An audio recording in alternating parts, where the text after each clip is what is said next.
Okay, welcome MicroGiants to another exciting meeting of the of MicroGiants. And I apologize. I still haven't figured out what's right or wrong with my camera. I know it's not on the internet, but so we'll get started. My face may blank out, but that won't really matter if it does. Today we're going to sort of get going on customer analysis and feedback systems and talk a little bit about how you get there and how you do the analysis. And so those of you who are watching this for the first time or may not have seen some of our other ones, I just threw this up here. This is the marketing planning cycle that I've used for 30 years, probably something like that. It's been refined quite a bit over the years. Basically what it does is it leads a marketing manager through the process of a continually improving system. And so the way it works is you start up here at the top, you begin to do research on customers, competition, competencies. That's all part of gathering information, doing discovery to build a plan. Then you go through a positioning sequence, which includes targeting and a positioning statement, et cetera. And we've just finished several meetings on the execution, and that involves developing the content. How do you do it? How do you build brand, et cetera? And then the communication, which is really media selection and production. And then when you're done with that, you end up in this last quadrant, which is the measuring part of this.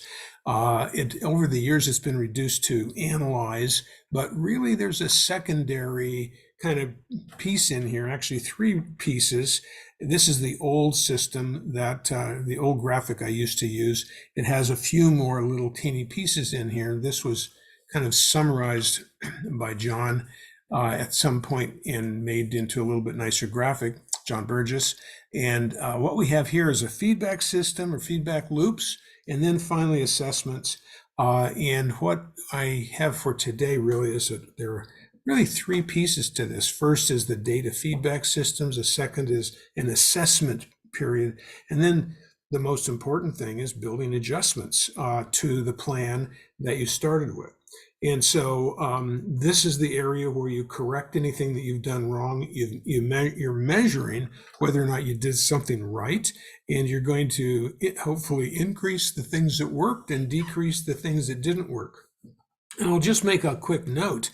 I have found that almost no one in the marketing field, especially where you're dealing with copy and creative and the graphics and all the research and all of these pieces, it requires so many different skills that really one person almost never has all those skills to be able to do the whole thing.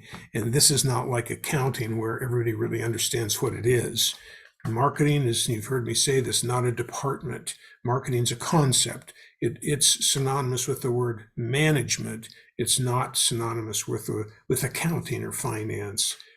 So the marketing requires vast skills in order to be able to accomplish, just like, say, a production factory requires a lot of different skills in order to get the product done. So it's worth thinking about in a little different way because it's highly complex. So as a result, as I was saying, almost nobody is going to be able to take a look and in a summary kind of way go, oh yeah, here's what you need to do. I want you to do X amount of advertising and you need to do this. And oh, online is a hot thing and and you got to do social media. No, that's not how good plans work. Good plans, because nobody can get it right the first time.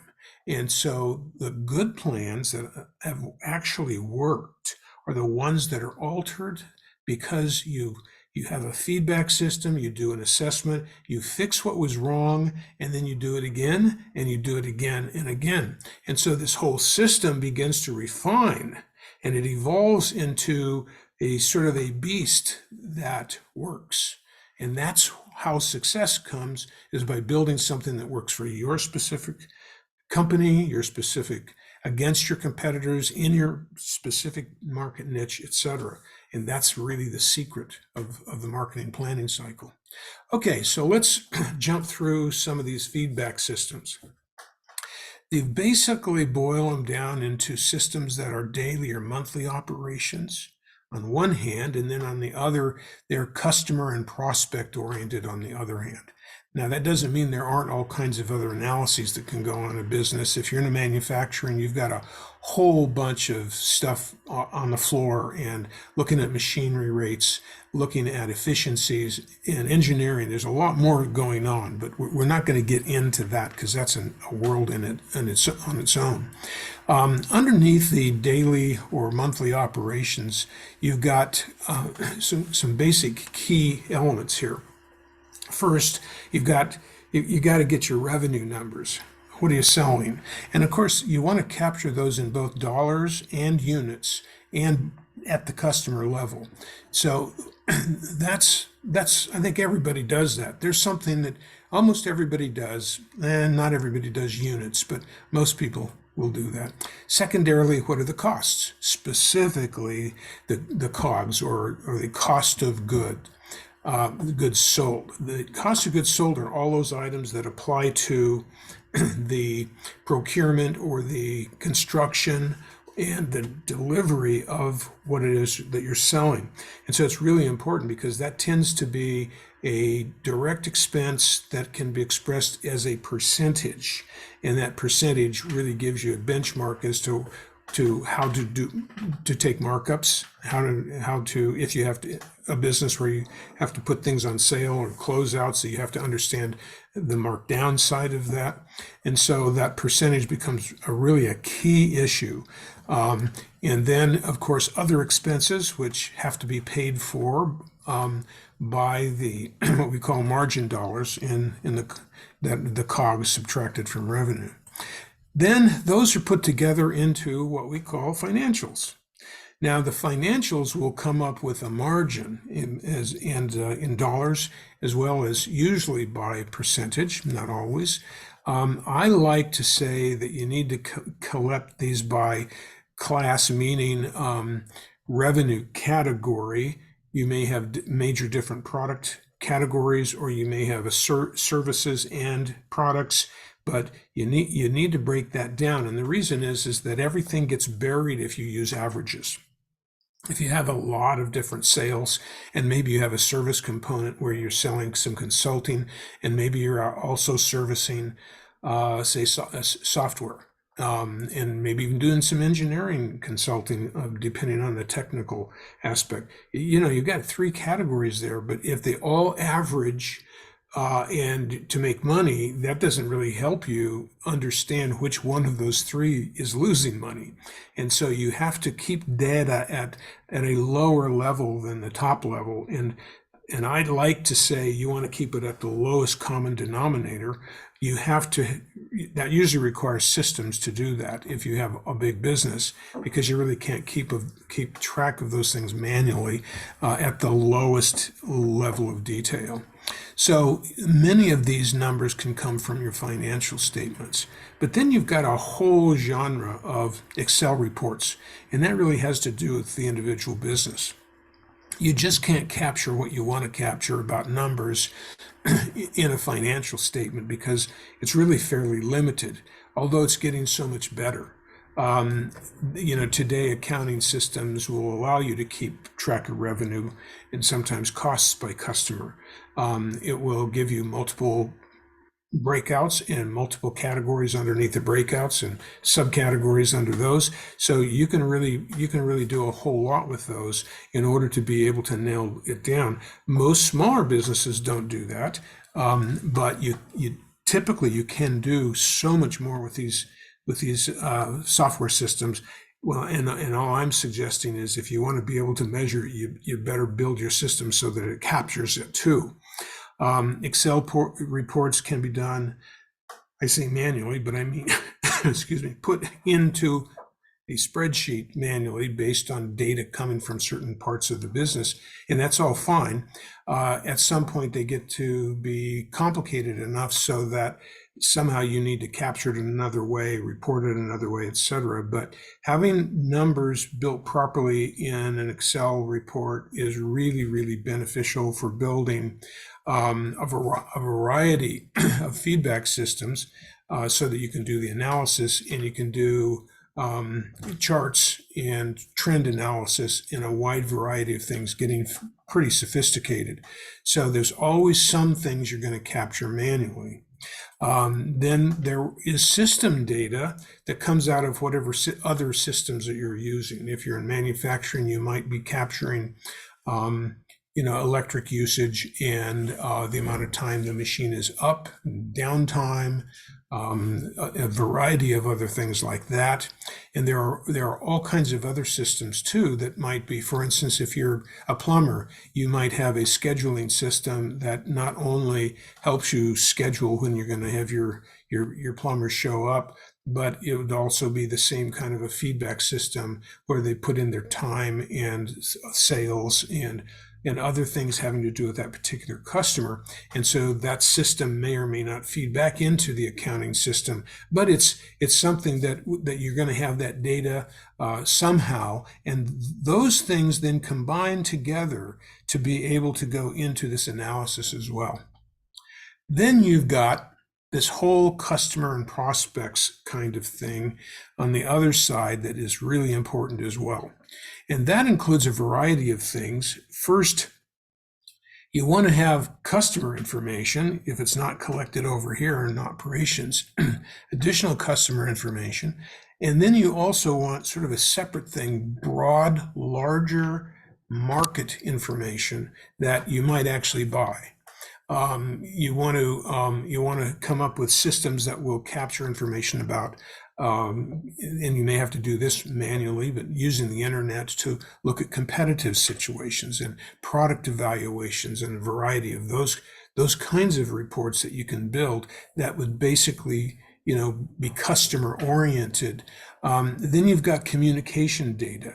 This is a little different because this really is capturing how you're communicating, both your advertising, your emails, telephone calls, the whole communication systems that you use to stay in touch with customers, to deliver product with customers, and so forth. So that's quite different than regular customer data, sales, etc., and then this market and competitive data, which sort of sit outside.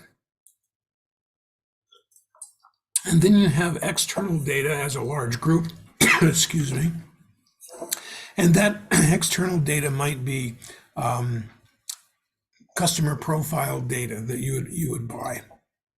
It might be competitive data that you would buy. It might be some sort of trend analysis in your industry. If you have a publication, or if you're buying industry reports, that would help you understand a little bit more about, say, trends and competitors in new products. Those then all combine together to go into this big analysis pot. And then we'll talk about analysis in more detail starting next week, in 2 weeks from now. Okay, what about a little bit more about the feedback systems? First of all, let's talk about communication. Excuse me, just a moment. Communication data is a separate group because, it's just complicated. So I went through here and gave you several of these different categories of data. One, of course, is website and Google analysis. Then you've got AdWord analysis. The nice part about these is that you can collect the data. It just happens. You need to just do the analysis. But I wanted to mention it because this is really a major part of marketing analysis. Online advertising, of course. There's also offline advertising, which is very difficult to be able to put up and get accurately unless you set up some kind of response pages on your website that would gather information based on people having seen something. One new breakthrough are QR codes. This is a really handy way, these new little teeny ones. If you make a compelling ad and you answer sort of a question that is posed by the ad, then people will go there, and then you can find out if you've had any effectiveness on media, traditional media. This is really a wonderful opportunity to begin measuring, because a very large percentage of printed media, brochures, etc., really don't work or can't be measured. And so there's a lot of mistakes still being made in terms of budget allocation to those things. Finally, social media. Continues to be a lot of talk about it. Was not very excited about it for the first 5-10 years. That's changing. There's an awful lot of broad demographics looking at this now. And that's basically having to do with this new video viewership, which is just exploding. And then finally, email, which is kind of an older media, online media, that the effectiveness has fallen quite substantially. It doesn't mean it shouldn't be part of your mix, though, and there are specific ways to do measurement. MailChimp and others are really doing a pretty good job in developing feedback systems that help you understand when you're doing something right or when you're doing something wrong. So that's a whole area, and together each one of those things just create this whole plethora of analysis, and we'll talk more about that next time. So kind of getting into this in reviewing some of this, but in a kind of a linear format. Customer data can include customer satisfaction questionnaires and focus groups. Focus groups are hard because they're in person. It's hard to get people to show up. You usually have to pay a pretty reasonable amount of money to participate. You have to have a facilitator. And it usually takes somebody that has some practice in doing that to get the right information out. But customer satisfaction questionnaires and a variety of surveys, very easy to do today with SurveyMonkey and a couple of others. And I really recommend that every company begin to develop a survey feedback system whereby they use customers to tell them where it's working and where it's not working. Again, SurveyMonkey, Google Forms is another way to do that. MailChimp has built-in questions as well, a built-in system that will allow you to do questions. When you talk about types of questions, this is the way you build a questionnaire is a whole nother, at least an hour conversation, and we won't really get into it. But basically, you've got open-ended and in rankings as two basic types. And my comment here is that everybody should get started. Rankings are very easy to do, and they give you some sort of a scale instead of a yes/no answer. Those are very, very helpful to determine if you are really being rated well, like 5 stars. You know, are you a 3 or are you getting 5s? I mean, that's a pretty nice indicator. Be wary if you have a lot of responses. Open-ended questions can take a long time to read and to absorb. And I've done several over the years where I've received maybe 5,000 responses. You know, if you get 1,000 responses, it's pretty hard to read through them and make sense of them. And so then you find yourself going, I wish I would have asked this in a way that would have ranked these particular issues.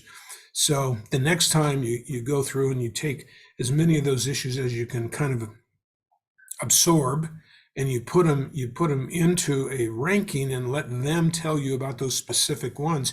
At the end, you can say, do you have any other comments that we haven't covered above?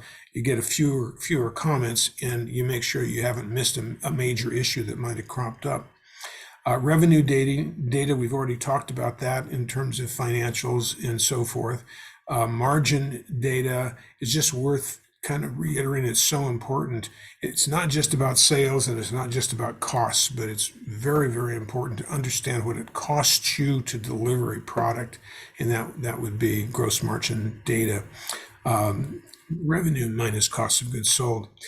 Demographics, lifestyle data, we've talked about this kind of extensively but quite a while ago now in MicroGiants. I get most of mine from Experian. Uh, it's not really cheap. They have their minimum cost there. It doesn't work very well for very small companies because it's too expensive. I think $1,200 or something like is a minimum, and then it goes up gradually. The cost for the information is really quite valuable, however. If you can get up above that minimum, it's really valuable.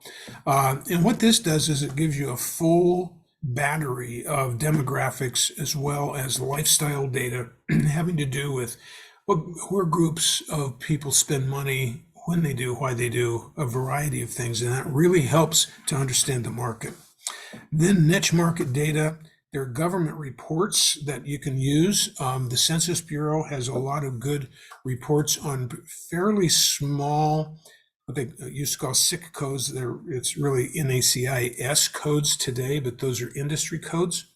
And those codes you can drill in and get information at the county level. So that really helps define, say, how many couches were sold in a given county. Couches might be too big, but you could get furniture, for instance, and that helps you understand how many furniture stores there were, and what the volume of those furniture stores were, how many people were employed. A lot of good data. It's free. It's a little hard to navigate. And they change it a lot, so you have to kind of refresh every time you go in there. But really good opportunity to get market data. And then advertising effectiveness data, online, of course, Google, Facebook analysis are really pretty terrific for that. And as I mentioned, unless you can figure out how to use QR codes and you have the budget to build landing pages for each one of those ads, it's pretty hard to do for print media to be able to measure the print. Same thing with TV and radio. Those are really hard. There are companies that are doing this reasonably effectively.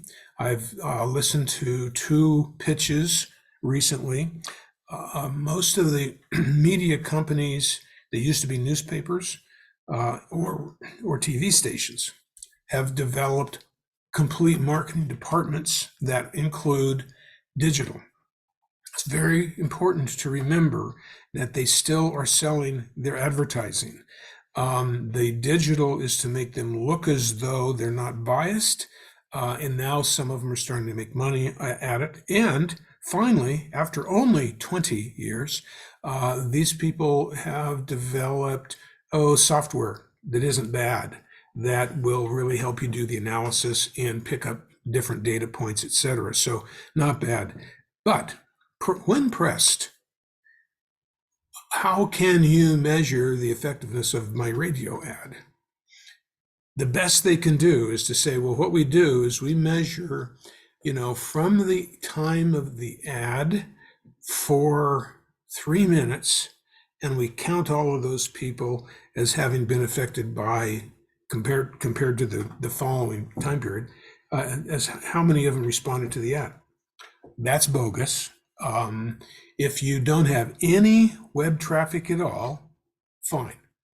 If you have a pretty good website and you're bringing in 2,000, 3,000 visitors a day, sorry, not going to be effective, not going to be able to tell the difference.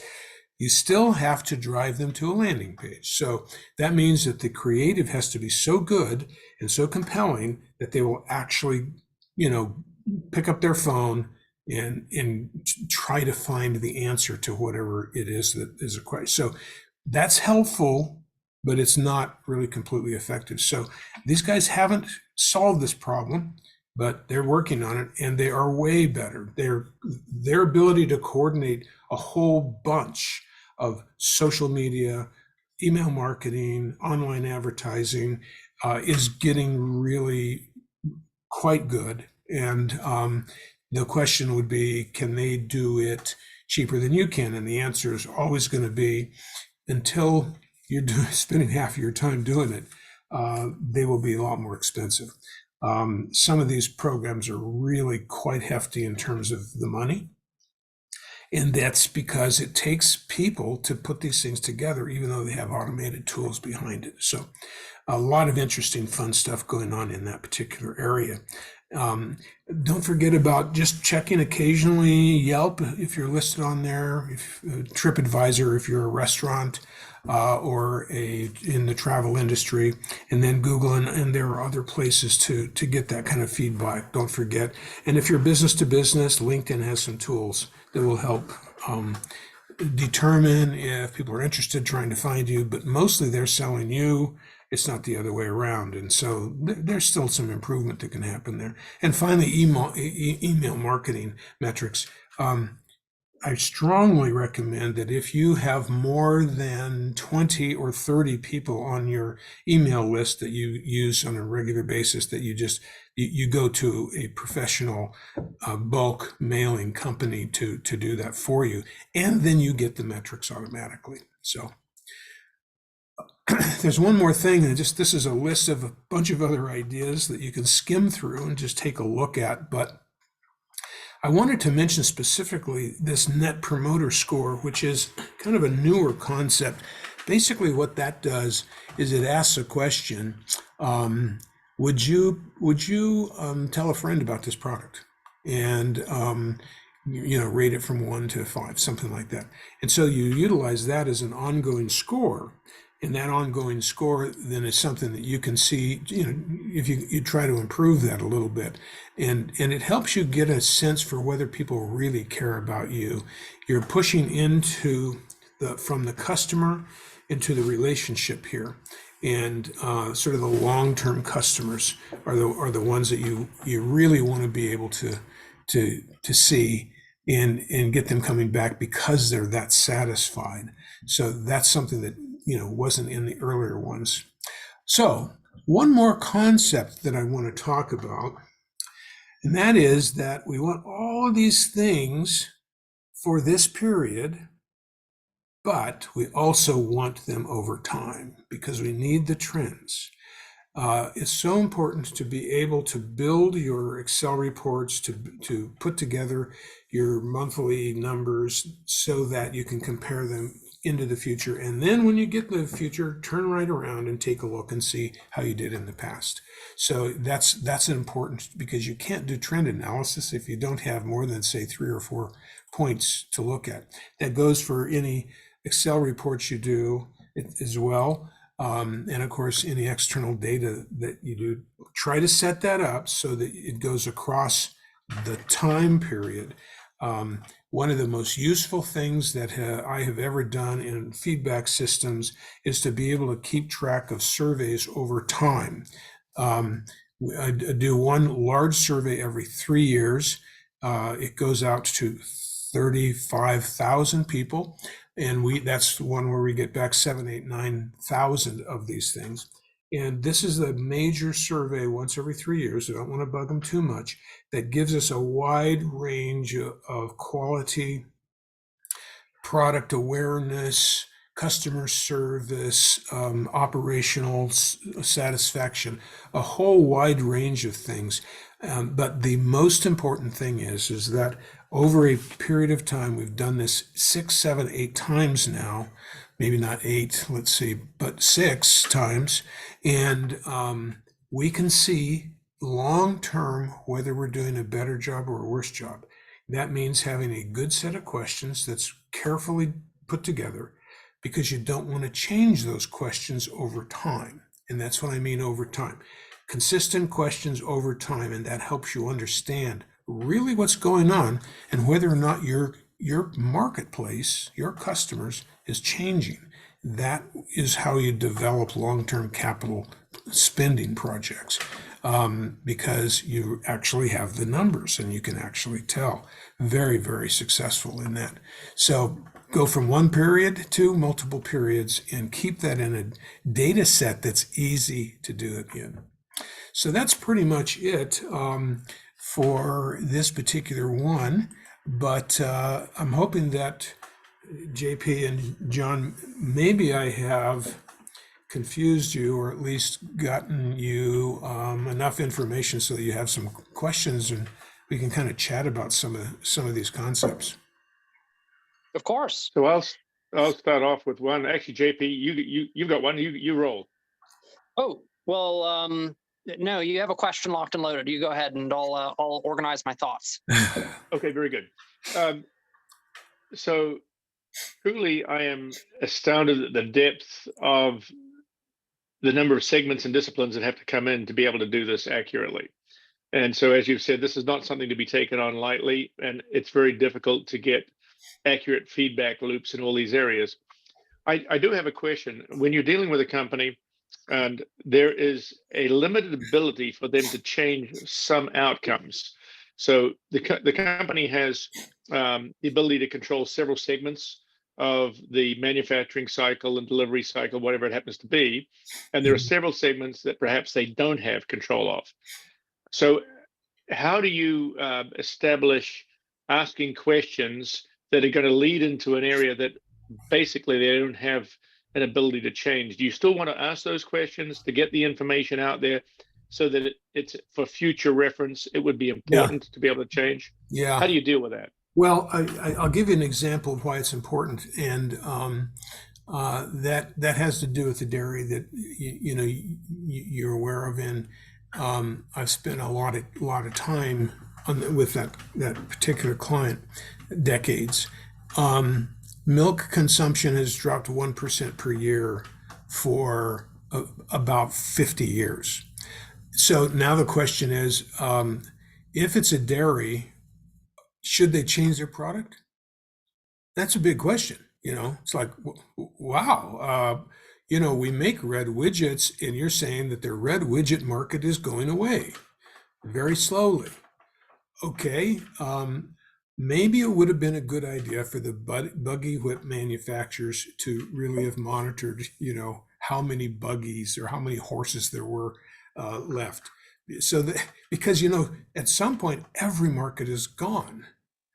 No market. I mean, I suppose you could say that, water. I mean, we've always had water. We always need water, but boy, the water industry's changed a lot in 100 years. So yes, you have to have that from a macro marketing and macro direction. You've got to understand what's happening, ideally, to all of your products, and then at least you can ask the question: what do we do to change the trajectory? One answer to the question I pose might be, oh, that's easy. You change into plant-based milks. Okay. Well, the problem, the sticky part of that is if you've really sold dairy really hard and fast for a long time, like a half a century, then are you admitting defeat by selling oat milk? You have to ask those questions. So, for a long time, that was like, no, no, no, we're never going to go there. We don't want to do that. But by the same token, what we eventually discovered, and it was through this process, we eventually added a question: how many in your family do not drink dairy-based milks? And we discovered it was an astounding number. It was like 1 out of 4 in the family, 2 out of 5 in the family. It's like, wow, that's 25-30% of our business. So in order to keep the milk drinkers buying milk, we wanted to satisfy the non-milk drinkers, and we did end up adding a variety of non-milk products to the mix. So that was a problem, that was a feedback mechanism, and that was a decision made as a result of that. And it took literally years of information to see that this trend is not going away. We now understand this, and it's not something we're reading about and getting the information from here and there and hearsay, and local farmers are talking to each other in the coffee shop and going, oh man, my business is not very good. No, this is our own customers telling us exactly what their behavior is going to be. That's why it's important to do that. It's that classic sort of cannibalization business case. Coke and Diet Coke. Well, the people in charge of the Coca-Cola line don't like the idea of adding Diet Coke because that means Coke drinkers no longer drink Coke. But Yeah. company wide, that's, you're capturing more people than you had before. And it doesn't really matter whether they're Coke or Diet Coke drinkers. It just matters that they're drinking a Coca-Cola product. Yeah, exactly. And they're by realizing they needed to move into a sugarless, even though they you could argue they haven't solved that problem because you've got all of these naysayers about different kinds of artificial sweetener. But what they have done is they've checked their competition. You know, if they hadn't have done that, people would say, well, I don't really want to drink Pepsi, but they're the only ones that have a sugar-free alternative, and so now I'm a Pepsi drinker. Well, maybe that wouldn't have been a good strategy. So, they all got into it, not knowing what they were getting into, but to make sure that they didn't get beat up by the competition. I don't know. I think as a result of them doing it, they're all pretty much in the same place, but at least one of them didn't overtake the other. I mean, we know what happens when they do a misstep. When Coke changed the classic and they did it on the wrong data, they ended up losing huge market share and had a lot of their classic Coke customers just go crazy. I mean, that's a classic case for all time in marketing. Well, wasn't there something odd about how that data was captured too? Or was this a separate story where they did a taste test side by side of Coke and Pepsi, and it had something to do with the temperature at which the drink was served and the manner in which it was consumed? Like they were in small glasses, and apparently it didn't mirror real life consumption practices. And so when Yeah, that's the way I remember the story is that they served it like that, and they were asked to take a side-by-side drink. Here, take this one, this one. Okay, overwhelmingly, people chose Pepsi. But what happened then is that as it sat there for a little while, I guess the lack of carbonation or whatever it might have been caused it to change a little bit. And so if they had gone back and said, okay, 5 minutes, 10 minutes, 15 minutes later, do the same thing, what would have happened is that the Coke drinkers almost universally would have gone back to Coke after several sips. Huh. And so they had the first part of it. I think they were probably so blown away by this overwhelming initial reaction that they just probably all freaked out and said, we've got to do something, without stopping to go, wait a minute, maybe we should let this play out a little longer, make sure we've got all the data before you make a decision that big. I mean, can you imagine the money that went into that, the research, the reballing, and then switching back again and having to come up with Coke Classic and remarketing it again? I mean, that was a major faux pas. Yeah. So you want to make sure the data is as right as you can get it. Certainly. Well, and I mean, I feel like that kind of plays at your point, where it really pays to have someone who knows what they're doing when they're doing sort of these studies with customers. Right. And it also supports the whole idea of, use the data, get the feedback, don't just assume that you know the answer, because, it's all about data and the truth, really. And if you start making decisions based on, say, emotion, or whether you like it or you don't like it, and as opposed to the facts on the ground, then you make mistakes. And these mistakes, as a company gets bigger and bigger, get to be bigger and bigger mistakes. And we know that small businesses don't survive. 80% of them don't in 5 years. So some decisions are being made that are wrong there. And I would say that if you make it 5 years, that, you had some kind of market acceptance, but you didn't make it because something else about the numbers wasn't working and you didn't know it. But if you have the numbers, and if you are, running your business by the numbers, you would have known 3 years in that there's something really very wrong. And you extrapolate that out just a couple more years, like, well, we were out of cash, we're out of money, we don't have any capital, may as well close early if you're not going to do anything about it. So I mean, that's a help, not a hindrance. And just maybe you could figure out the problem and reverse that trend and make it longer. Yeah. Well, so I guess I have a question about these lines because in talking with people about the products that I make, and I've been adding more and more types of products to what I offer based on some feedback from my retail partners and things like that. But it's come up a couple times that I should consider doing a focus group Yeah. to test products and packaging and this and that. I mean, I ask friends and family, questions about what they think of certain things. But I mean, is there a way for sort of like a small business, like I'm a one-man band, for instance, Yeah. to do a focus group that still really ends up having sort of a good data yield without necessarily breaking the bank? Is there sort of a way to sort of self-construct something like that? Or Yeah, especially if you kind of use, friends and family that you believe fit into your target market. And so, you just do the best you can, and then you kind of impose upon them, and you make it fun, and you all get together in a conference room, and you provide some free product at the end, to lure them there, maybe lunch, something like that, and then you construct it in such a way as to get very deliberate kinds of information from them, and there may be you might need a facilitator. And that is because they're your friends, they're going to lie to you. So you want to have somebody that they wouldn't know asking questions that would be, utilization questions, quality questions, and then open it up just to kind of get a broad sense of what the general attitude is.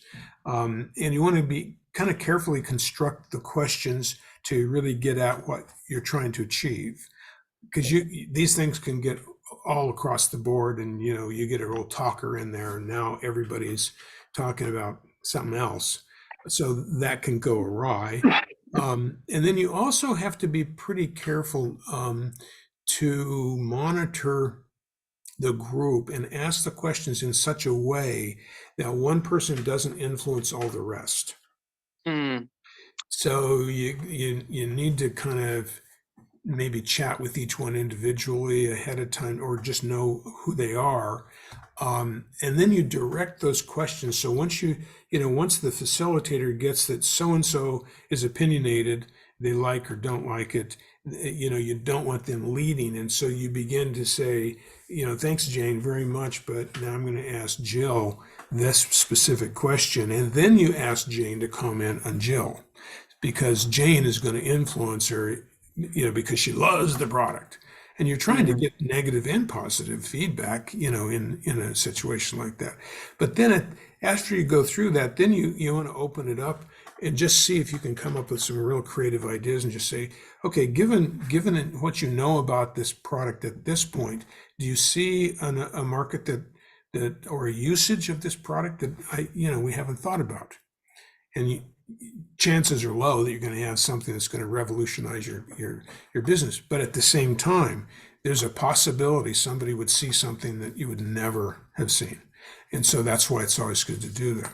Now, the reverse idea is to, if you have something very specific that you want to do, it would be to couple the delivery of the product to some users with a follow-up questionnaire from, so you can avoid the hassle and the cost that way, and you can do it over time.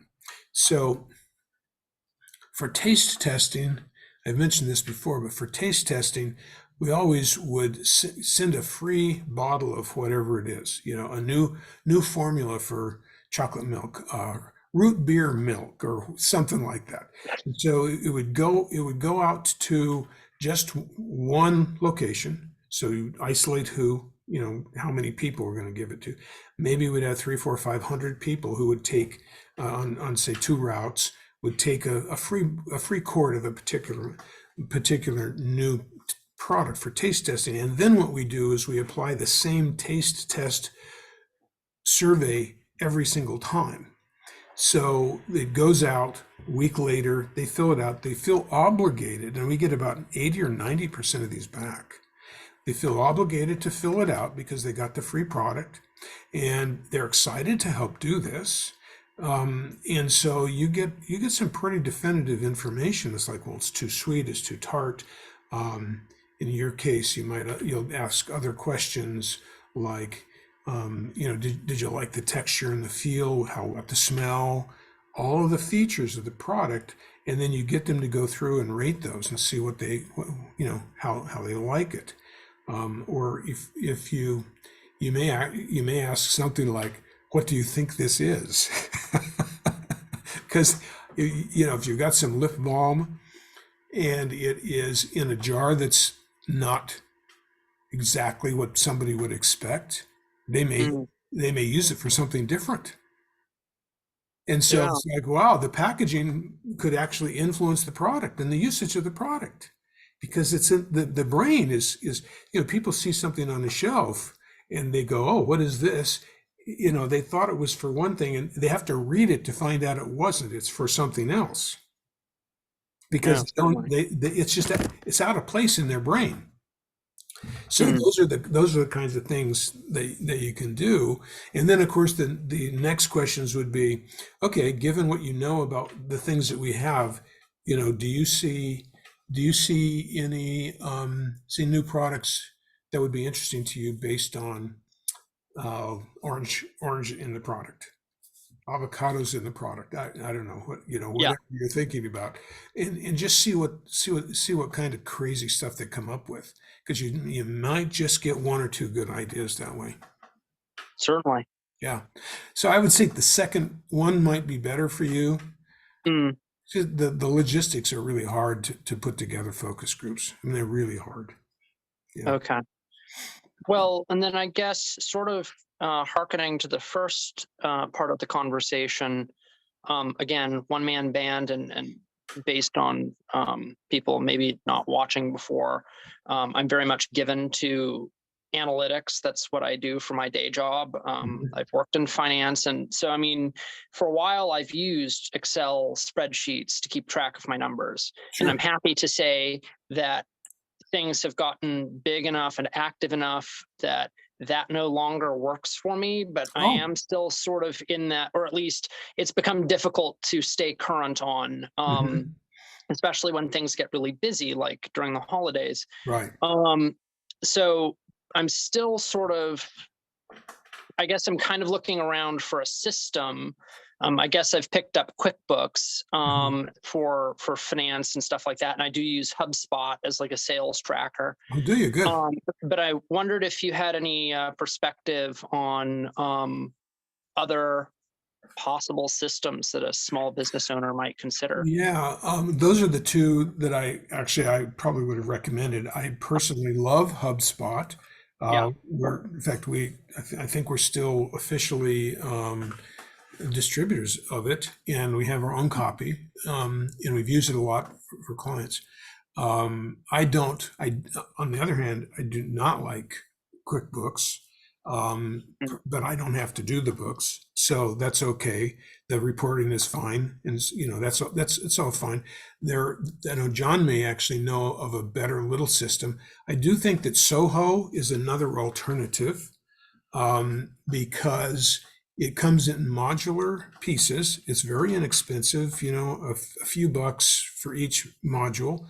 They started in accounting, and then they moved into everything you can imagine. They must have 60 applications where you just bolt them together, and I mean, you could run an entire company off of it, because it has manufacturing stuff, it has CRM, it's got connections to be able to put together and work with your email system, or it has its own email system. I mean, it's a really robust cloud-based system, built in India, and it's been around a long time. And I know some people who are using it very successfully. So as a really kind of a starter system, that works well too. John, do you do a lot with systems and stuff? Do you have any ideas?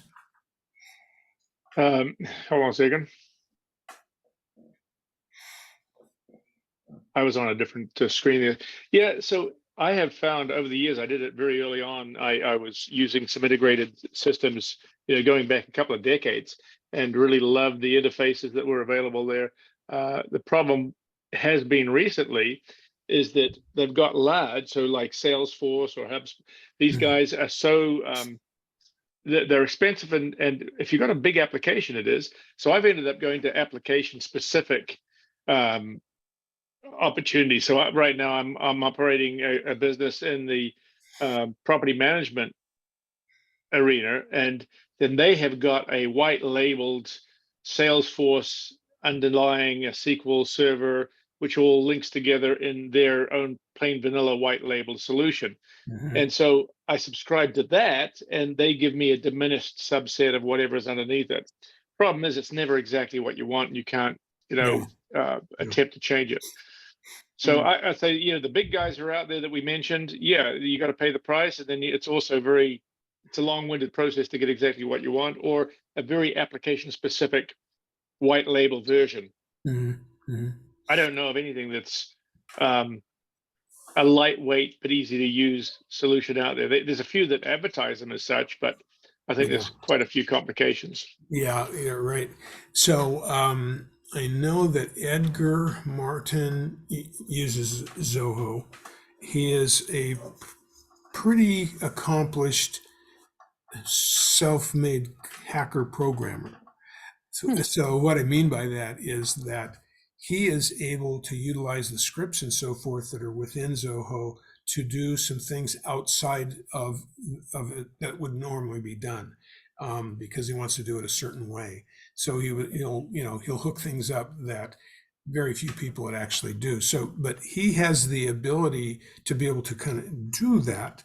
Now, he has a really extensive graphics background, and so he understands HTML and a little bit, maybe more than that. It's probably not the right thing for everybody to be able to do that kind of thing. And it is also very difficult to find some sort of a hacker person who breaks into these things and figures out how to get it done the way you want it done. And then they're gone. And so it's dangerous in a way to do it if you can't do it yourself. So there are advantages and disadvantages to go each way. Adding on to that, I've built several systems by modifying and hacking them, and you get to the point where it all works if you hold your tongue a certain way and you operate this and that. However, it is exceptionally difficult to train somebody else to do the same thing. And so if you're desiring to grow the company, then to some extent you've got to go and limit your interest in these flexible systems, because they don't lend themselves to duplication and for scaling. Right. It makes you feel good that you can get it to work, but then nobody else can make it work. It's like, that's 22 there. Yeah, I used a CRM system called Commence before Sales Force. So before Salesforce grew as big as it did, and when they had some other small people, like what was the one called Mind something, and but there are about 4 or 5 of them in the early days of CRM development, and I was in that CRM space at the time, and I finally ran into Commence, which was completely and totally customizable. So over time, I built that into the system that Red Fusion used to keep track of time, to categorize people. All customer information was in there, and I learned how. It was even easier than programming, but I learned how to. It was like connecting links, and I learned how to connect all of these links in order to be able to get exactly what we wanted, to be able to do time billing, projections, forecasting, project management, and all of the rest of those. So there are ways to do that. Yeah. So. Okay, any other last comments before we wrap it up here? Okay, good. Well, JP, I sympathize with your quest to move on to the next thing. And I guess what you have to remember is that you'll probably change, if you stay in business 10 years, you'll probably change your systems at least 3 times. And so build in the cost to convert. You don't want to be stuck with Lotus Notes 94 20 years later.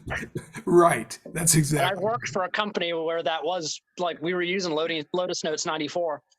You know what? I've talked to other people that somehow they just couldn't get rid of it. But in a way, nobody ever replaced it exactly the same way, and it's hard to get rid of. So, Mm. Okay, good. Thanks very much. We'll see everybody in a couple of weeks. Sounds good. Thank you, Ron. You bet. See ya.